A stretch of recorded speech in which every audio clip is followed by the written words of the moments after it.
এই চারজনের মধ্যে ভূত কে? হয়তো তোমার মনে হচ্ছে ওটা বি নাম্বার, কিন্তু তুমি ভুল ভাবছো। উত্তরটা এতটাও সহজ না। একটু ভেবে দেখো, একটু বুদ্ধি খাটাও, খুঁটিনাটি পর্যবেক্ষণ করো। উত্তরটা তোমাকে ভিডিওর শেষে জানানো হবে। প্রশ্ন নম্বর 2, তুমি কি এখান থেকে লুকানো এফ অক্ষরটি খুঁজে বের করতে পারবে?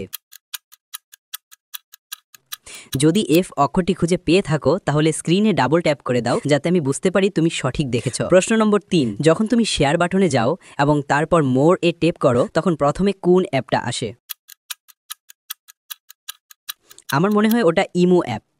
তুমি কি জানো, তুমি যদি আমাকে ফলো করো তাহলে আমি নাচতে শুরু করি? 4 নাম্বার প্রশ্ন, এবার কমেন্ট অপশনে যাও। কমেন্টে তুমি তোমার একটা পছন্দের ইমোজি বেছে নাও। আমার মনে হয় তুমি এই ইমোজিটা বেছে নিয়েছো। 5 নাম্বার এবং শেষ প্রশ্ন, এটা একটু কঠিন হতে পারে। যাদের চোখ 99%ই ঠিক আছে, শুধু তারাই উত্তর দিতে পারবে। বলো তো, এখানে কোন প্রাণীকে দেখা যাচ্ছে?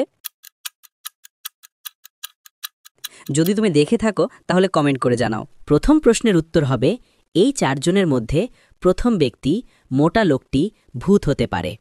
তার একটা বড় কারণ আপনি বলতে পারবেন, পারলে কমেন্ট করুন।